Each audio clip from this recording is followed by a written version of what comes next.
And welcome into Under Review. Usually, this is a show that is just me talking about Colorado sports with a variety of national sports stories as well. But I have a special guest.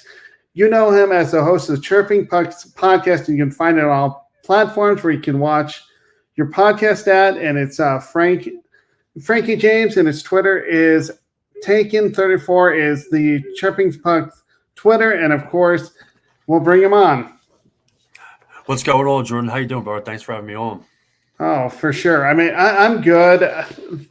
I just wish the Avalanche kind of went a little farther in this year's playoffs.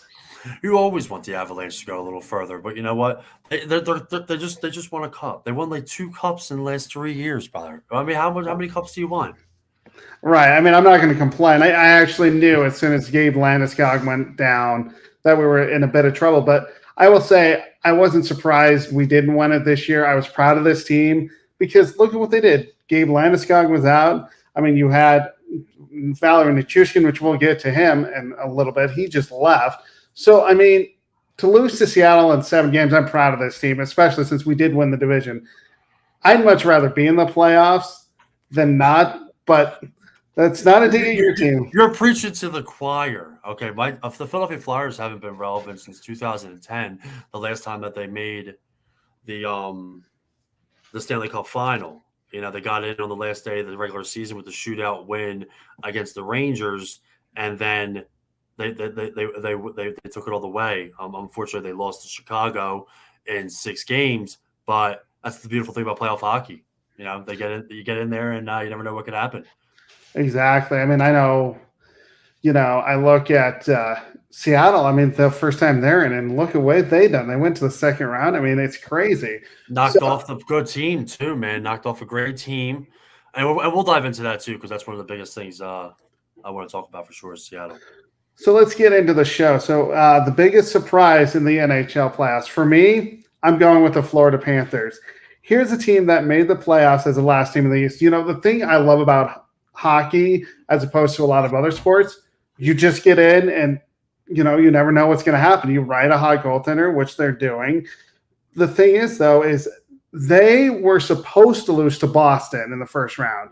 Everyone said Boston is going to just roll to the Stanley Cup final. Of course, I believe it was the Chicago Blackhawks as the only team in recent memory who has won the President's Trophy and actually won the Cup. It is. Good stat, by the way. Good stat.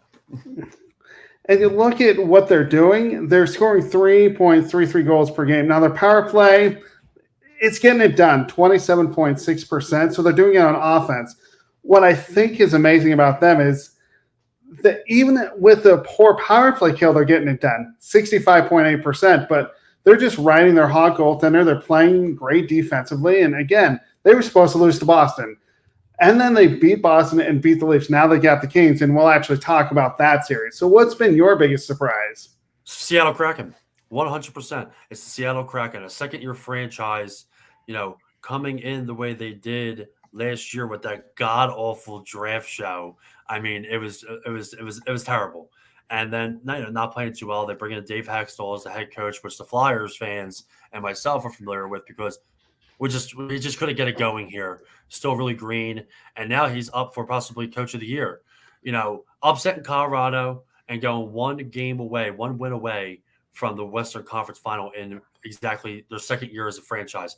From year 1 to year 2, a 40-point increase in the standings.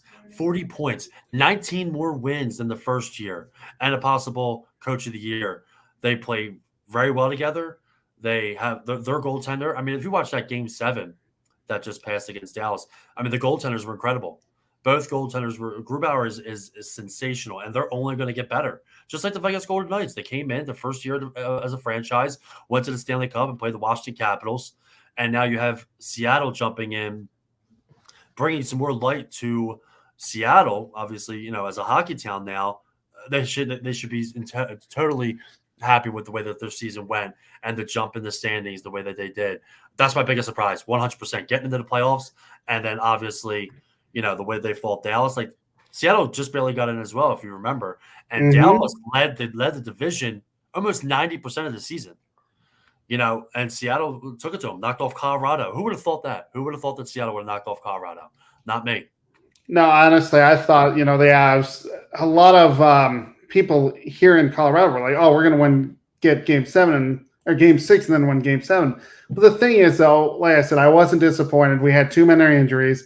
Seattle, I'm going to give them credit. I mean, they were a great team. I mean, Philip Grubauer actually played well. He almost reminded me of the Grubauer that we saw 2 years ago in Colorado, even though we lost to Vegas. That's how good he was playing. And I the forgot thing, that you guys gave him up. That's right. You guys gave him up. You guys won a cup with Grubauer, didn't you? it was the next year that we won the cup Okay. because we got rid of him and brought in, I forget the guy's name. He's the goaltender for the Capitals right now. I can't remember either, but it's okay. Yeah, but it was just amazing to see what he did to Seattle. And I do think if you look at Seattle, they are building something. I think next year they will not be a wild card team. I think they're going to be at least in the hunt for the top, I want to say the top spot in their division.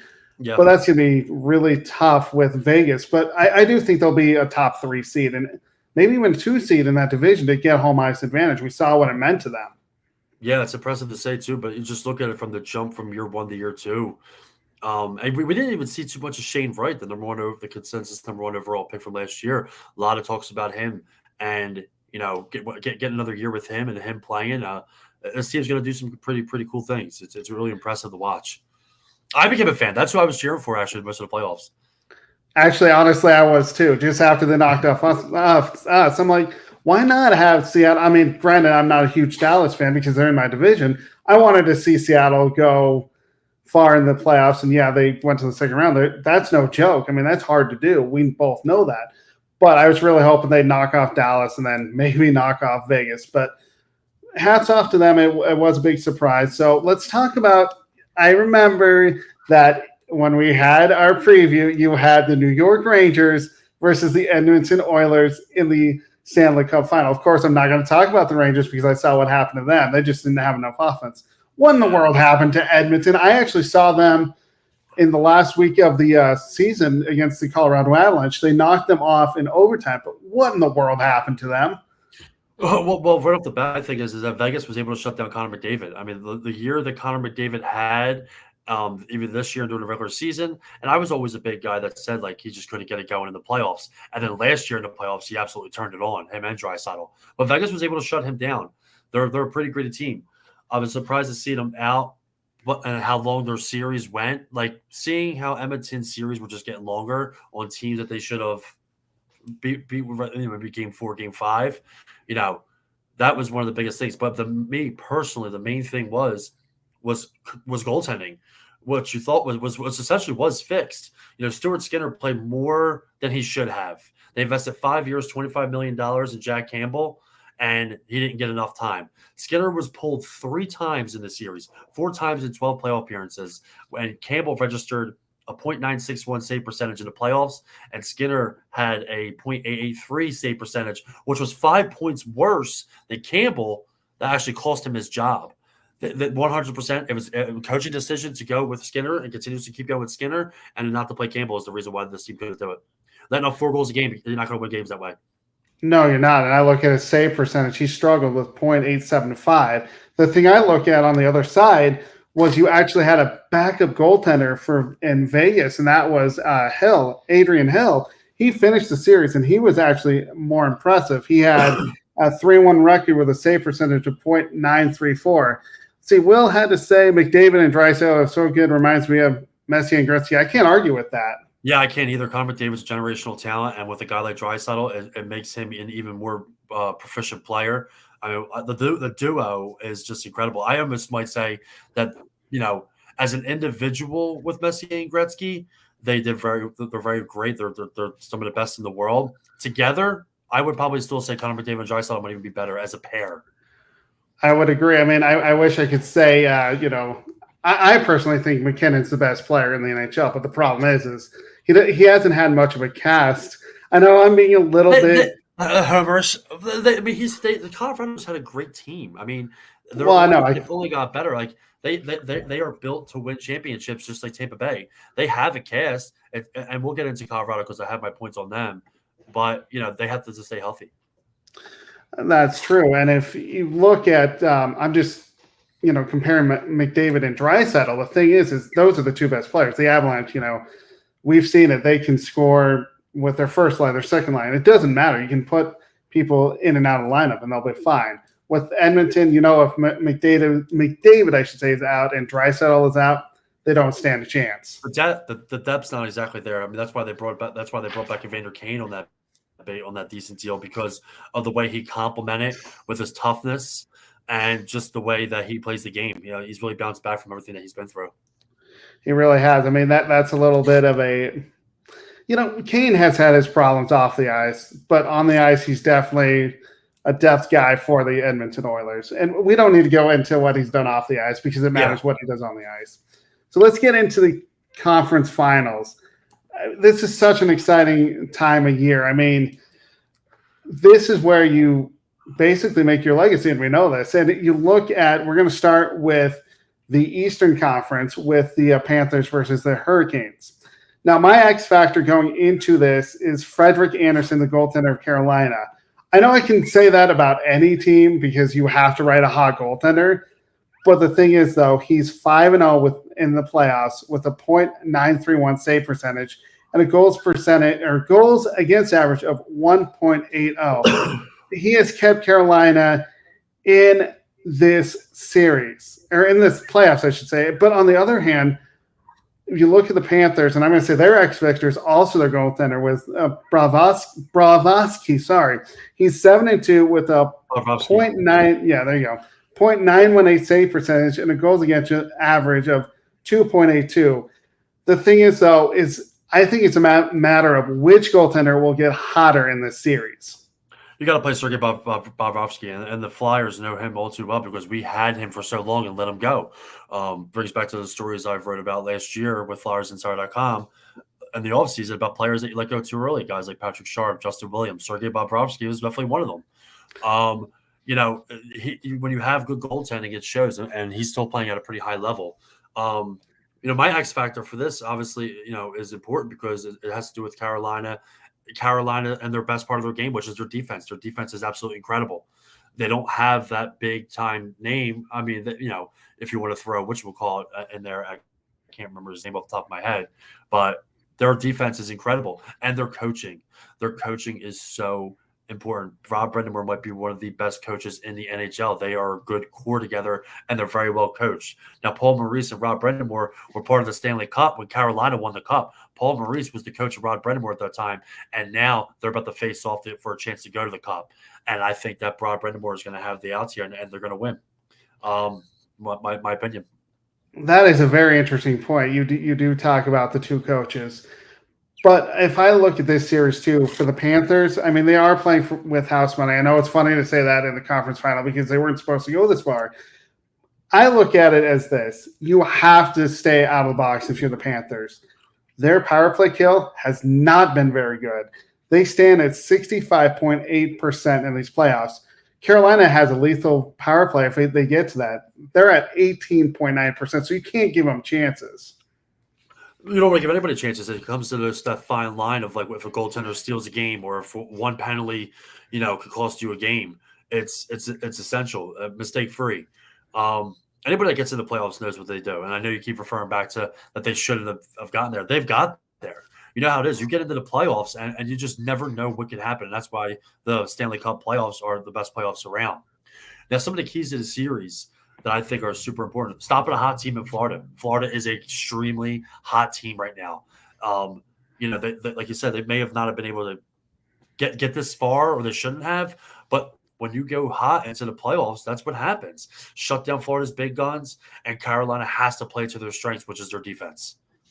Oh, I definitely agree. You gotta shut down the Panthers' offense too. I mean, we've seen what they did.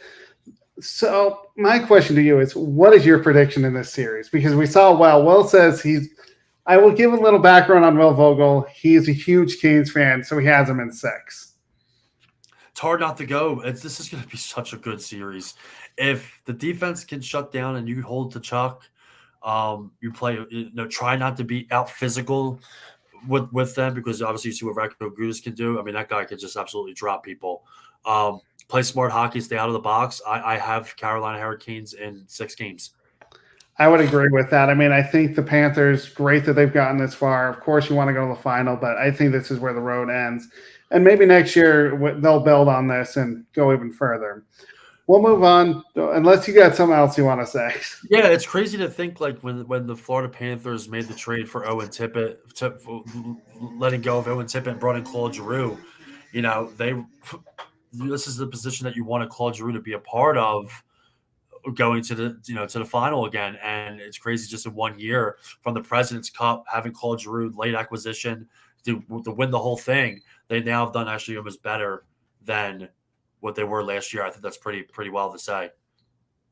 I also think last year there was so much pressure on them when they won the President's Trophy to actually do something in the space in the Stanley Cup Finals. Well, it has a question for me. I said, how many games? I agreed. I said it was going to be Canes in 6. I just think the Panthers are going to end up, falling here, which short feat. We know how hard it is to get this to this point. So moving on to the Western Conference Finals, I think this is going to be a series that is going to be high scoring. It's between the Vegas Golden Knights and the Dallas Stars. My X factor for this series, it's for both teams, it's scoring. We know what Vegas has. They have Jack Eichel, Jonathan Marchessault as the big scorers for them. They both have 6 goals, and Mark Stone has 5. They do have secondary scoring. Now, if you're Dallas, you have to find a way to shut down those guys. If not, I mean, they have secondary scoring. It's going to be hard for them to do so, but you have to somehow, some way. If you're Dallas, you have Joe Pavelski, who's somehow come alive in these playoffs. He's looking like he did in San Jose, and Tyler Seguin. Pavelski has 8 goals, and Seguin has 4, and Rope Hintz has 9. I just feel like this series is going to be a high scoring. I don't think the first goal of the game is going to determine this series at all. Especially whoever has a lead going into the third, that's going to evaporate too, just because these teams are so lethal when it comes to their offense. It's also clutch scoring, and that's probably my biggest thing: clutch scoring and who's going to be that guy to step up.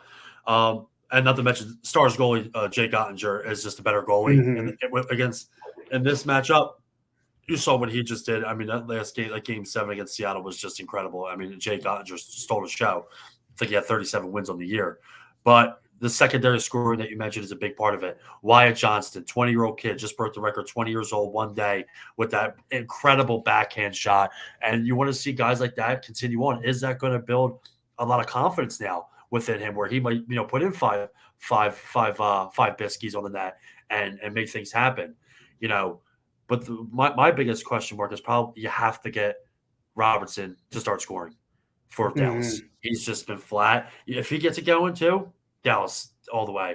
And Golden Knights just have to keep playing gritty hockey. Just keep playing with the way that they're playing. Now, of course, my key in the series is which team can shut down the other team's offense. In these playoffs, the Vegas Golden Knights score 3.73 goals per game. Dallas is at 3.62. Again, we've talked about it. You can't make mistakes. You can't put these teams on the power play. But the thing is if it's one team that has the edge in the power play, that is Dallas. They score at 31.7% in these playoffs. I have Dallas winning it. I have Dallas winning this series, hands down. That has to do with the better goaltending. And yeah, I think that Dallas wins this. I think Dallas wins this. I think this goes to Game 7, which is going to be longer. I mean, Dallas is just built for those long series. I definitely have Dallas winning this. They're just awesome to watch. Like, they've been pretty relevant for a few years now. About 4 or 5 years ago, they were my surprise team, and they just really built off of that. And it's going to be pretty interesting. I could go either way with this. I think that I think Dallas definitely has the better goaltending, the better players, and especially since Vegas is going with the backup goaltender in Hill, I have to go with. I'm going to go with Dallas in 7 games as well. Nice. So let's go into the offseason for our teams. Of course, I'm an Avalanche fan, and man, there are plenty of questions going on for the Avalanche. We know Gabe Landeskog is going to miss another year. I didn't realize how hurt he actually was because I heard he was going to come back in the playoffs. We all did. I was so excited. And then once you heard the news, oh, he's not coming back. He had a cartilage transplant, which is going to, that's going to end his season next year. Who knows what's going to happen the following year? I can't remember what player it was. He was on a local sports station in Denver and said he had the same exact surgery that Landeskog had, and he never came back. So I did write in my blog that you can find at sports-scoop.com that I feel like this could have been the end for Landeskog, but we don't know. I hope he comes back, but that is a major blow if he can't come back in the next couple of years for the Avalanche. Then we have so many unrestricted free agents.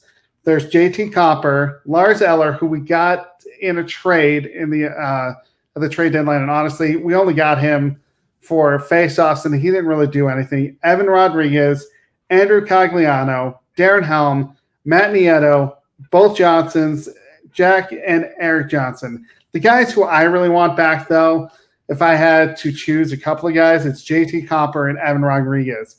These guys are so key for the secondary scoring. When Mikko Rantanen's not having a good day, or Nathan McKinnon, or Turi Lehkonen isn't, you can count on JT or Evan Rodriguez.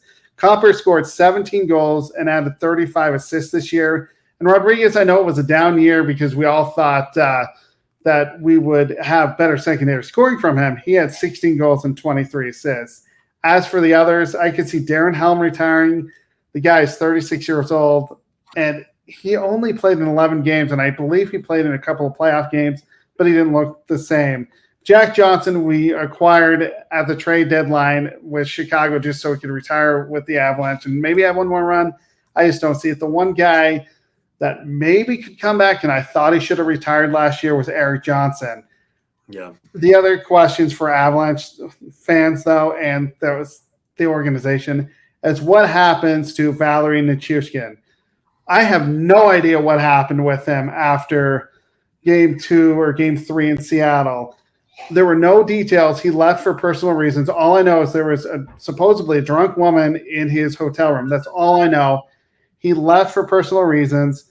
The question is what do you do with a guy that signed a 8-year, $44 million contract? I wish I had the answers for all that, but I really don't know what you do with Valerie Nichushkin. Do you wait and see what's going on with him? Or I have no idea what you do with him. You wait. He left for personal reasons. It's unfortunate. And until nothing's come out, there's nothing you can really do. It's a big time contract. And you just have to wait and see what happens. But hopefully everything goes well. Colorado Avalanche need to get healthy. Their defense is already solidified. So now you just need to get some offensive scoring in there. And, of course, you guys need face-off help, and you guys need secondary scoring. Now, a guy like David Kampf, 7 goals, 20 assists, 27 points in 82 games. Good face-off guy and helps the bottom six. I would definitely look to maybe try and bring in somebody in there for the second help. And you guys are still in the win-now mentality. Why not take a chance and see if Jonathan Toews wants to come in? 15 goals, 16 assists, 31 points in 53 games. You still have that win-now mentality. You bring in a guy, a great face-off guy, top six, and you see what happens. I mean, you're hurting at center. You guys have been hurting at center since Kadri left. Okay, and that was the thing what we talked about last time I was on the show. Was Martinez was that guy that was probably going to fill in and take that spot. Hasn't really paid off. Kadri's just an incredible player, but it's still win now mentality, so you can still get a guy for 1 or 2 years. I would look to try and bring in one of those two guys, because especially since your defense is already solidified. And the thing that we've been looking for, and you hit it on the head, is a second-line center. We haven't had that. We thought Evan Rodriguez would do that. And, I mean, he played well, and then we tried JT Copper, and it just felt like Jared Bednar was trying to search for answers for that second-line center. I do think it was a mistake to let Kadri go, but of course you can't keep everybody. Thank you, everybody. Yeah, I wish you could. I mean, that's I'm the sure problem. you do. You've been winning cups left and right there, brother. And that's the problem with the salary cap era now, is that you're so strapped with this money. At least with Landeskog, we have $7 million in cap space relief. So that's going to help us. I do agree with you that we have to get healthy, and we also have to find a second line center, or even secondary scoring. We just need to improve that. That's what hurt us in the series in Seattle. And I agree with you. We need a face-off guy. That's another thing that killed us in the playoff series. Yeah, you guys need a good face-off guy. It's so important. It's crucial. And And both of those guys I mentioned are incredible faceoff guys, and yeah, and you have good leadership too. I wouldn't be surprised if they try and see what's up with what the situation is with either one of those players, because I think they'd be a good fit for you guys. You guys are still win now. You guys don't have to go super young right now. You guys are still looking to win cups at this moment. I agree with that. I mean, that's like I said, that's why I wasn't disappointed with the run, because we have Arturi Lekkinen, Nathan McKinnon, Cal McCarr, Cale McCarr. I think Bo Byron's the only one that on defense that is a restricted free agent. They'll sign him though. They'll find a way, and it's just this team is so good. It's been fun to watch, and I just hope that I know Joe Sakic will be involved in keeping this team together for years to come. Yeah, I mean, Colorado's great team, great leadership. I mean, Joe Sakic has done an incredible job with that organization, and you guys are fun to watch. Just really.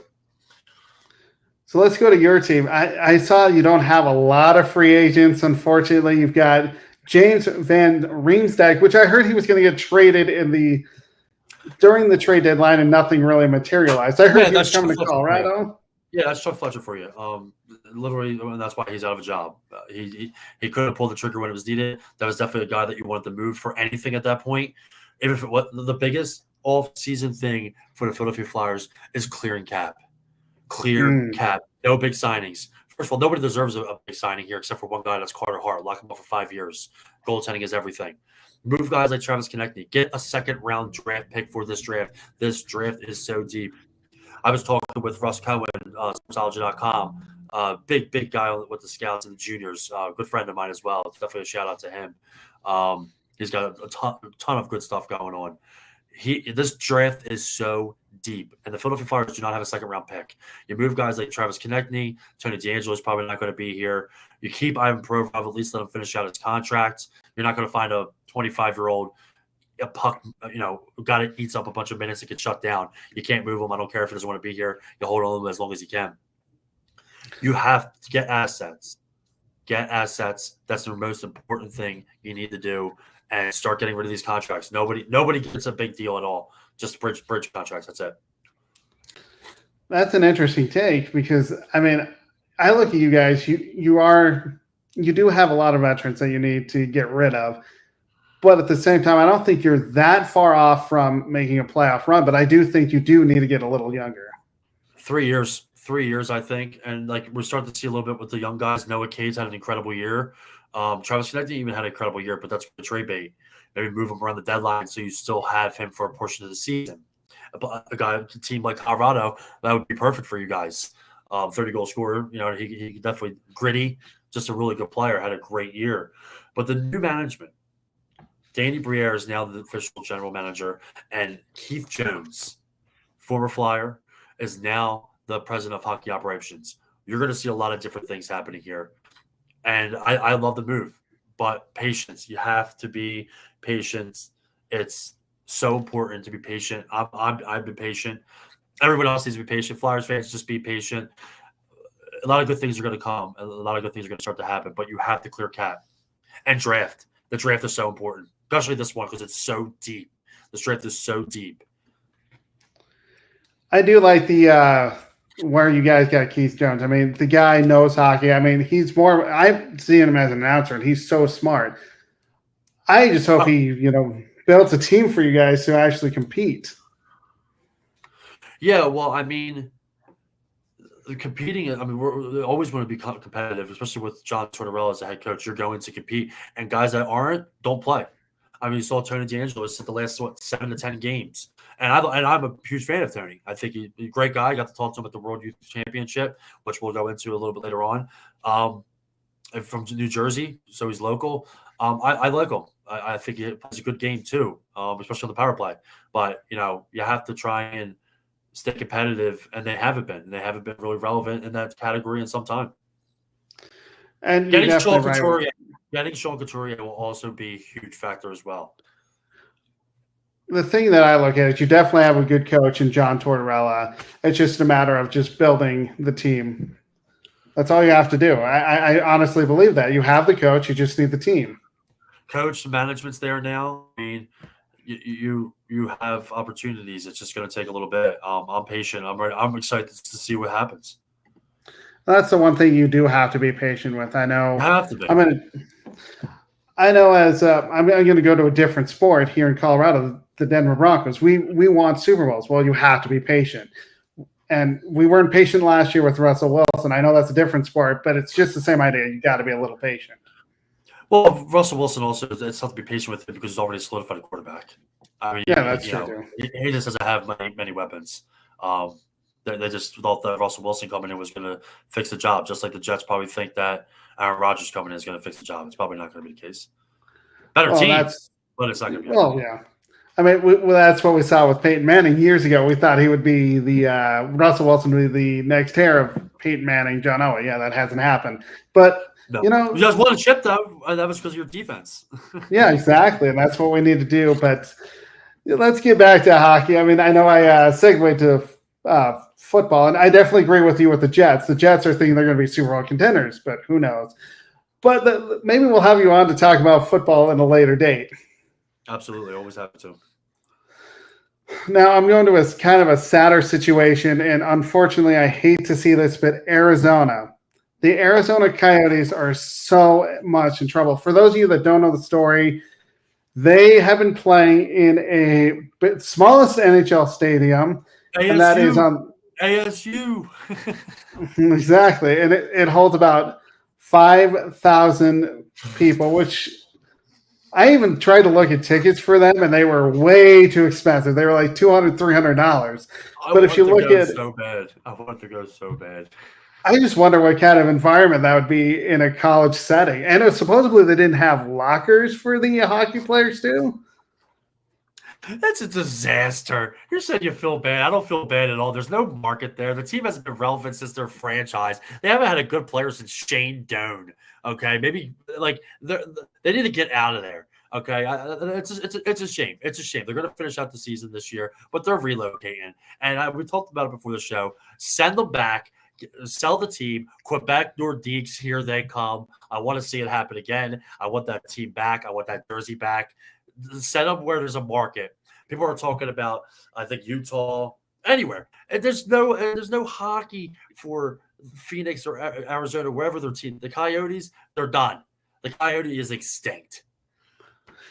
So on that point, basically they thought they had a plot of land in Tempe to build a stadium. They asked voters, which it would be a $2.1 billion project that would create a 16,000 seat arena, a practice rink, which obviously you need somewhere to practice, a 300,000 square feet upscale rental, 1,600 apartments, 2 hotels, and a theater at Preachus Drive and Rio Saltillo Parkway. This sounds kind of like what they already had at Jobbing Arena. I don't understand. No market. They have no market to be spending $1 billion for people to come there to watch some team that can't compete. I say it forever. The Philadelphia Flyers, Wells Fargo Center, they just did about $50 million of renovations. Where's the product on the ice? It's exactly how I felt about Gritty when Gritty came. Gritty came in the middle of a 13-game losing streak, and everybody forgot about how bad the Flyers were. I'm not big on relevance. I mean, like the Flyers weren't relevant, and then you bring a mascot, and everybody forgot how bad the team was. There's no market for them. You can't be spending $1 billion for a team. Well, for first of all, 18,000. You kidding me? You might just play at ASU and save a few shekels. Okay, like it doesn't make sense. Sell the team, but we'll buy the team. I'll put in a couple buckaroonies to get the team. There you go. Then you could invite me to go to games. I'm in with that. There you go. Maybe come down and watch again. Maybe I'll play. I'll play for that squad. Dude, listen, my season starts on Friday, and I'm hungry. I'm ready to get back at it. Okay, I've been there every Thursday, rocking and rolling, lacing up the skates to get my practice in, and I'm ready. The thing about what I think is sad is I hate seeing towns lose their teams. Granted, it's never happened to me, but I do think there is no market in hockey for Arizona. I feel like they're more into the Arizona Cardinals, the Arizona Diamondbacks, the Phoenix Suns. The Coyotes are kind of like an afterthought because they were kicked out of what is now Footprint They were Arena. kicked out of daycare. They were kicked out of daycare, okay? Pretty much. Spreading poo-poo on the wall, essentially. There's no market. Sorry. Wayne Gretzky was their coach at one time. I'm not sure if you remember that. I do. Everybody forgets about that because that team wasn't even relevant. They had to bring the greatest hockey player in the world to coach a team, and he was like, I ain't doing this shit. I can't remember if they made the playoffs under Gretzky. No! Make the playoffs? It's and not to mention breaking news. Arizona's hot. Might be nice to cool off in a rink. Okay, there's a little chicky nugget I just got here. Yeah, it might be nice to cool off in a rink, but you have to get people. You have to spend money to what?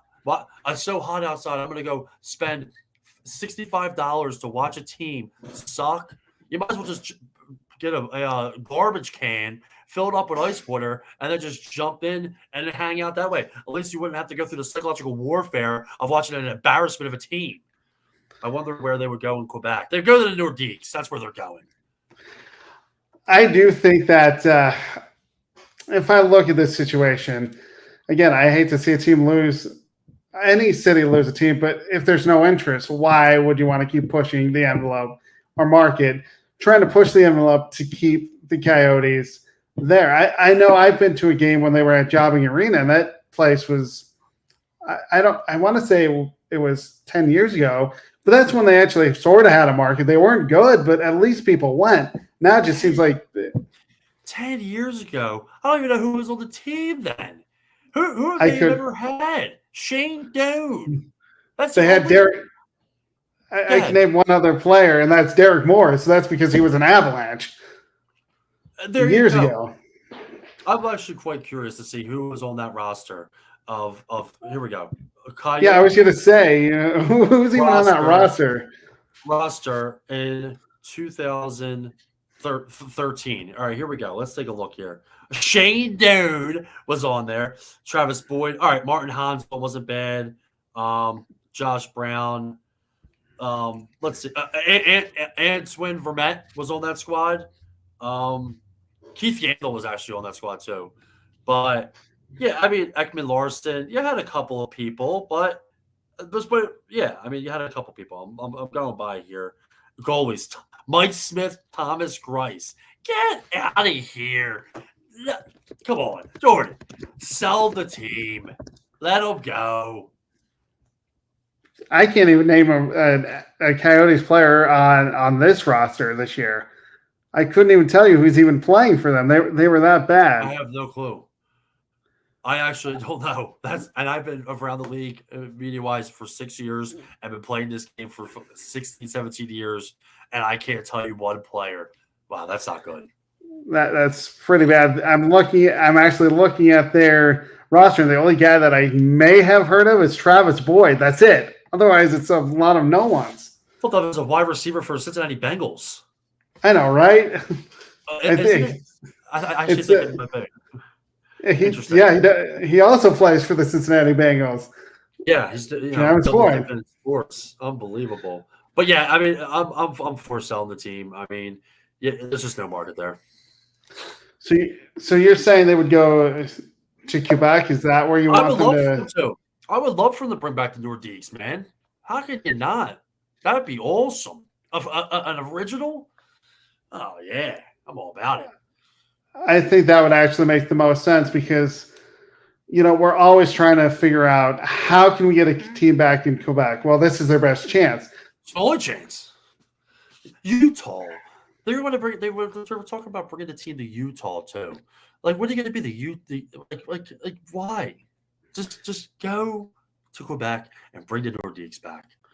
My question with Utah is where would they play? Because would they play where the Jazz play? I'm not even sure there's a market for hockey in Utah. Quebec. It actually does make the most sense. So you wanted to touch on the World Championships. I know the Avalanche have a few players playing in the World Championships for various countries. You're referring to the World Youth Championship? Yep. Oh, incredible tournament. I appreciate letting me be able to talk about it. Yeah, I got the opportunity to go down there and shoot photography for the World Youth Championships 2023. It was held at Voorhees Flyers Training Facility, Hollydale. I was at both locations. Play Hockey is the organization that runs it. Got to give a big shout out to Phil Passarelli and Mitch. Those two do an incredible job, and Reese and the whole crew with Play Hockey, giving me an opportunity to go out there and shoot and just they're getting ready to go to Prague right now for another big tournament. Incredible stuff. So make sure you check out playhockey.com for any additional tournament info coming up. They have the Check It for Charity that will be coming up in August. I was a part of that last year. That's going to be another incredible tournament. But the championship game, 6 countries were involved, all over Canada, America, Slovakia, Czech, Russia, all over. Championship game, SDP Elite versus Maroon. It was an incredible game. These kids, the 08 team, so they were 15 years old. And there's one specific kid I want to point out because you're going to remember this name forever. His name's JP Hurlburt. Okay, he's 15 years old. He's the number 1 ranked American prospect at his age. He's probably going to get drafted to the show in like 3 years. Okay, great kid, humble kid. He plays for AAA, Dallas Stars Elite right now. He had 112 goals, 83 assists, 195 points in 75 games. This kid is a stud. And absolute stud.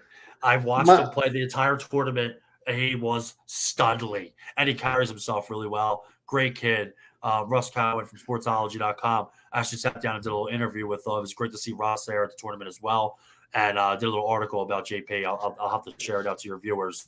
One of my photos actually got used in the article. But yeah, he played for JP Hurlburt, played for East Coast Prime in the tournament, which is coached by Regan O'Grady, Joel Farabee, and Tony D'Angelo, actually. And Regan's actually coming on to Sherman Pucks next Monday, so tune in for that. Great guy, good hockey guy. He's out in Ontario. But yeah, this kid, remember this name, JP Hurlburt. He was an absolute stud. Studly.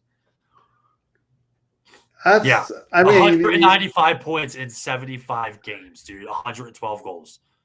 Just do it as American board Dallas thing, man. Just bobbing and weaving. I got the twig right here, dude. It's right here. Just making moves. All right, just like I'm going to be doing on Friday and Sunday when I go back to playing. I couldn't believe that number. So if he continues, he's going to be a number 1 draft pick. I mean, too bad he can't go out right now. I know he's young. Yeah. He's 15. He is, yeah, but he's going to the show. This kid's going to the show. He's the number 1 ranked prospect in America right now at his age. Yeah, that's unbelievable. I mean, you're definitely right. Very, very humble. Good kid. I got the chance to meet his dad as well. But yeah, this kid's incredible. It sounds incredible. I mean, I can't believe what you just told me. I mean, those are numbers that. I mean, he's definitely number 1 draft pick. And if he's just gonna keep it, increasing those numbers, I could see him, going into the draft at 18 easily. Oh yeah, he's going to the show. Yeah, I took an awesome picture of him. I actually want to send it to him so he can sign it for me before he just gets to the show. Just think about how much that could be worth. Put it on the wall there, the wall of fame of some of the photos I took. So, well, that does it for our show. Frankie, tell everyone where they can find you and follow you. Oh, absolutely. Yeah, you can find me on Twitter at Frankie's Desk. Frankie James on Twitter, pretty active on there. My podcast is Chirpin' Pucks.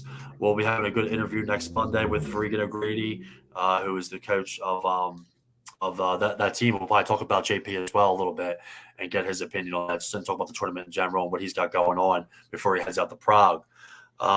Yeah, you can find Chirpin' Pucks podcast all over all social media platforms, Spotify, all that good stuff. But yeah, we're getting ready to rock and roll, and then it's good to see you too, Jordan. It's good to talk sports with you, man. Yeah, for sure. Well, I'll definitely have you on for football season once we get there. Your Eagles, well, it'll be interesting to see what they do this season. Super Bowl. Yeah, exactly. I wish I could have a team that's a contender, but who knows what's going to happen with the Broncos. I just want the playoffs this year. That's all I care about. Super Bowl. That's what I want.